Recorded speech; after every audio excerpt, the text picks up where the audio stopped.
Malamig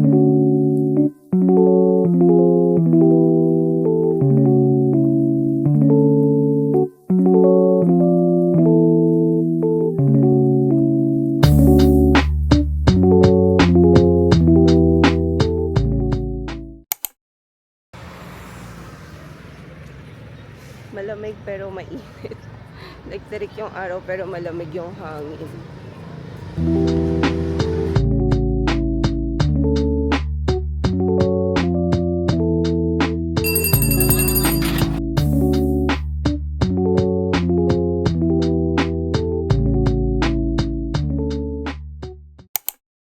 Guys, nandito na tayo sa Baguio and here's my OOTD.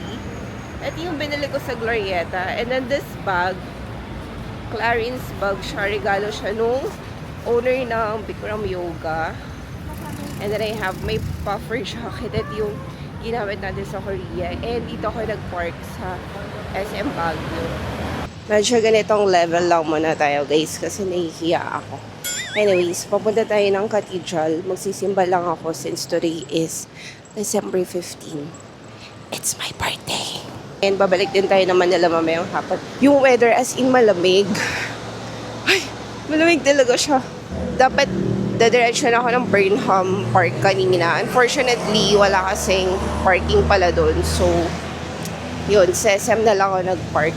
So, we're here sa famous na Session Road. We're here sa Session Road. Wala, ang ganda ng cathedral nila, parang sa Myeongdong. May mga na-research ako na cafe sa mga kainan na pwede natin puntahan. Kaya rin na natin to since matagal ko na din naman gusto mag-Baguio.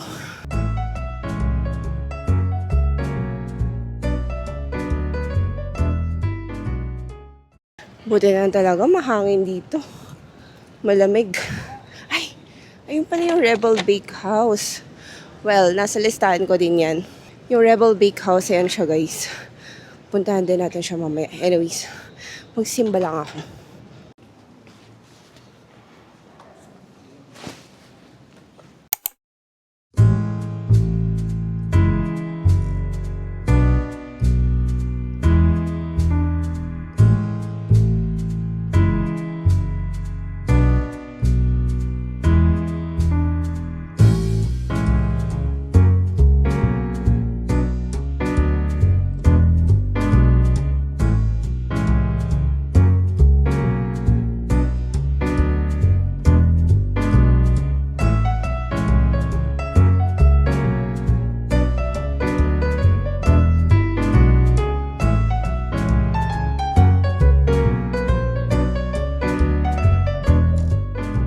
So we got Pano Chocolate, saka yung bestseller daw nila sa coffee is the Ice Spanish Latte. Pero own version daw nila to. Ano? Bonbon Latte pala. So yung total ko is 375 pesos. Anyways, so ito palang bag na ginamit ko is very special. Wow, very special. This is a Clarins bag. Regalo siya sa akin ng owner ng Bikram, si Ma'am Carol. Same kami ng birthday. Nag-Christmas party kami kahapon. So, yun. Mga dala ko dito. Dala ko mga pouch. And then, onting toiletries. Saka, makeup. Mag-retouch tayo kasi parang ang oily ko na. Yung dala ko na powder is the Kiko Milano. Pero yung sponge ko, Enigma.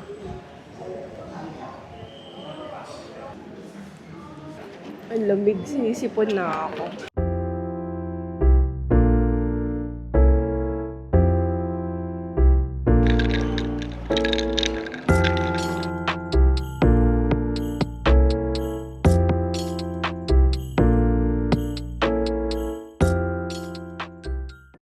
Okay, verdict. First time ko makatikim ng pastry ng Rebel. Okay naman yung Pano Chocolate nila. Nakulangan lang ako sa feeling kasi sobrang konti nung chocolate sa loob. Tapos medyo pricey siya. Yung coffee nila, so-so lang din. Siguro nag-expect lang ako ng so much kasi nga ang daming nag-rate sa kanya na maganda. But overall, it's a good try naman. Okay, papunta na tayo ng Burnham Park. And then after nun, punta tayo ng Balahaja. Carinderia ba yun? Or kitchen something. Basta meron silang papaitan doon and gusto ko matikman kasi isa daw yun sa top. Parang nasa top 10 siya nung ni-research ko. Pero after natin sa Burnham, Burnham? Babalik tayo ng SM kasi doon nga tayo nag-park. So, kunin pa natin doon yung sasakyan. Kasi ang hirap din mag-park dito, sa totoo lang. Like, hindi ka pwede basta-basta mag-park along the highway. So, safest talaga sa SM mag-park. Sinipon ako. Ang lamig kanina doon sa may Rebel. Tapos imagine, naka-ice coffee pa ako. Hindi naman ako gutom na gutom. Sakto lang kasi in between, kumakain din naman ako like mga pastry, ganyan. Pero, gusto ko talaga matikman yung papaitan. Like, legit. Ang tagal ko nang hindi kumakain ng papaitan. Medyo nahihiya ako. Yung mga nakakasalubong ko, tinitignan nila ako. Pero, kailangan ko kapalan yung mukha ko for the vlog.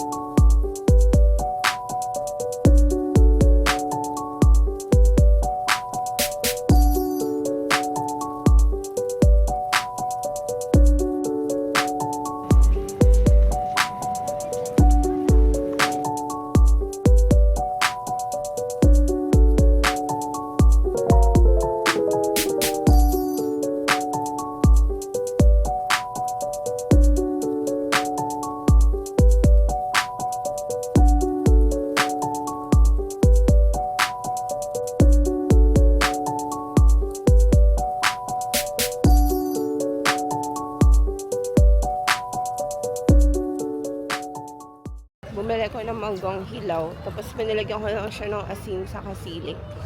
100 pesos. Medyo pricey lang yung mga tinda dito sa Baguio.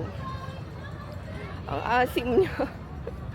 After natin dito, kunin natin yung kotse sa SM. Tapos, punta na tayo dun sa Carinderia. And then baka pag-diplomat hotel tayo.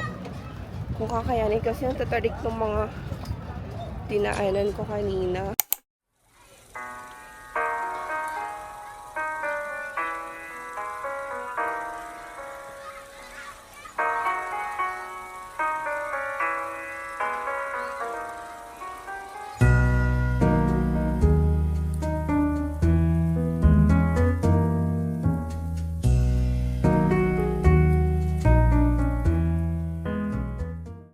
May mga ganyan sila guys sa semento. So, ibig sabihin, bawal kayong mag-gadget or pag-cellphone while walking. Meron silang fine. Tapos alam nyo ba, sobrang mura ng mga prutas sila dito. Like yung patatas, ang dami-dami. 50 pesos lang. So, bibili ko mamaya. Naghahanap ako ng mga ukay-ukay. May nakita ko doon, tagwa 100 lang. Pero puro stain kasi yung damit.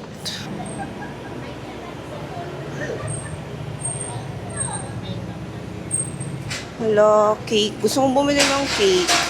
Parang bet kong bumili ng cake. Pero yung small lang sana. Buti na lang maganda yung weather ngayon. Kasi nag-search din ako. Tomorrow, cloudy. Tapos uulan. Ngayon lang talaga. As in until Friday. Yung tunog ng traffic light nila dito parang sa Hong Kong. Nagulat ako kanina. Sabi ko, ha? Parang Hong Kong vibe. Bayad na tayo ng parking. Gutom na ako. 50 first 4 hours. Ganun pa din naman. Pero mas mura siguro dito. Hindi ako sure.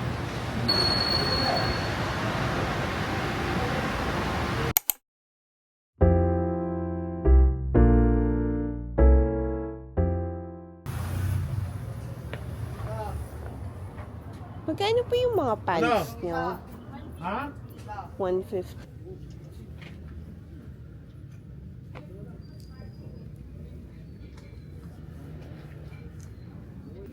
Ang ganda. Magkano po yung ganito nyo? 500. Ang ganda. Saka hindi naman siya like super duper kapal. Ang ganda. 415. Ano pong brand niya?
Lobat na ako, guys. Pero ang ganda ng place. Hindi ako dito magkakape. Doon tayo sa may parang garden. Sa may forest pala.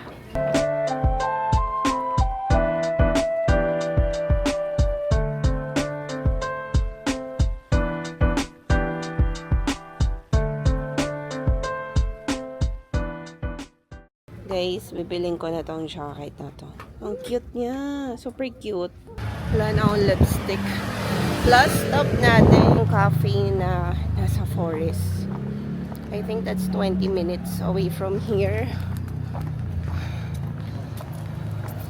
Grabe lamig, guys. Gusto ko pa sana mag-night market. Kasi ito pala, from Honesty Flower Shop to. Ayun. Ganda.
So, 1,090 yung bill natin. Pizza, coffee, and pasta. Chicken Alfredo.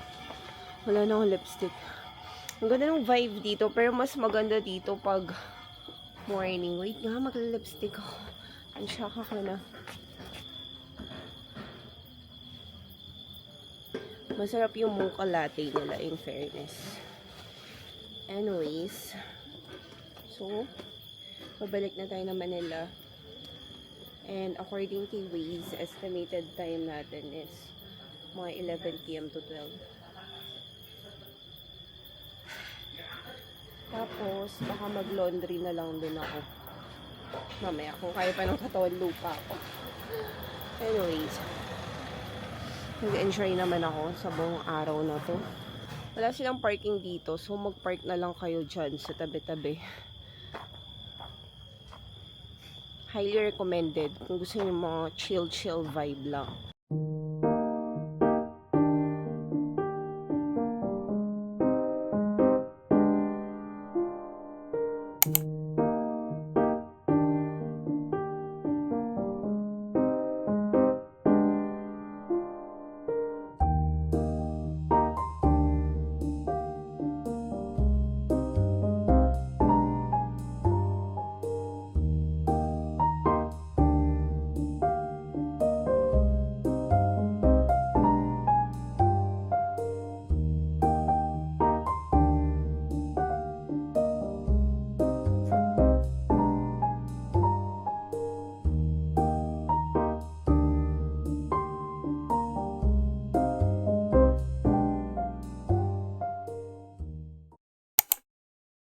Nag-stop muna ako dito sa saan na ba to? Basta yung Petron dito sa may Tarlac. Kasi lagkit na ng mukha ako. Ito pala yung ginagamit ko na makeup remover. Ayan. Ito pa yung binili ko sa Korea. May natira pa ako. Bibili lang ako ng Starbucks kasi grabe, like medyo inaantok na ako. Sobrang haba ng TP Lex. And Nag-120 na ako. It's already, anong oras na ba? Mag-11 PM na. Tapos nag-stop over ako kanina. Yung nakita nyo, like bumili ko ng mga dried fish. Ng pinaka-favorite ko yung pusit. Lalagit na yung mukha ko. Tapos ito pala yung mga pinagbibili ko. Ang dami. Mga strawberry, mga pasalubong na ganyan. Tapos mayroon pa sa likod sa compartment. Ang dami kong pinagbibili. And medyo makalat na pati dito sa likod. Gosh, ang kalat. Tapos hindi ko alam kung makakapag-laundry pa ako. Ito yung boses ko. Like, antok na talaga siya. Gusto ko sana mag-laundry after ko umuwi and itabi yung mga pinamili ko, pero hindi ko sure if kaya pa ng power. Ayan, tapos ito, I'm not sure if this is safe for the face, pero wala naman siyang alcohol, pero hindi ko alam ba't alcohol yung nakalagay, as long as wala siyang alcohol content, kasi nakakadry talaga siya ng face. May dala din naman ng facial wash, pwede akong magkilamos. Gusto ko na lang magkape. Feeling ko kasi kanina, like all the while na nagda-drive ako, naka-open yung half lang naman, yung window. Kasi nga, para tipid din sa sa gas, yung aircon, ganyan. Dahil, nakamagkano na tayo sa gas. Anyways, lika na. Bili mo na ako ng coffee. Nag-claim pala ako kanina ng Starbucks tumbler. Na-share ko na ba yun sa inyo? Hindi ko na din siya makita. Anyways, let's go. 10:49 na, December 15. Happy birthday to me. I'm so happy. We were able to. Kala ko magre-relapse ako sa Baguio eh. Alam niyo malamig dito, in fairness. Kanina nung inopen ko yung door. Like malamig siya.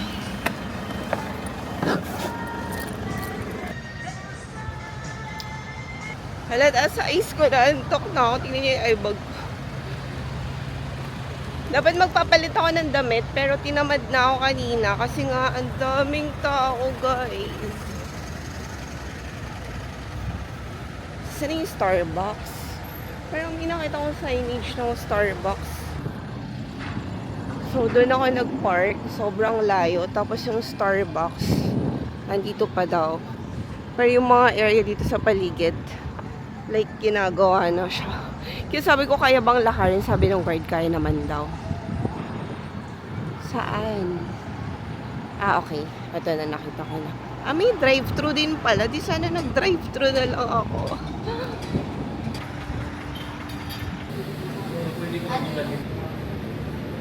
Black tea. Wala na, nakanagaw na ako. Pwede naman. Lagi mo. Parang gusto kong maghilamos dito sa CR. Naka-order na ako ng grande lang. Honey ruby grapefruit. Cold brew as usual, no sugar cane. Parang gusto kong maghilamos. Grabe yung face ko. Tingnan yung ibag ko. Wait lang. Iihi lang ako. Pero syempre, hindi kayo pwedeng sumama.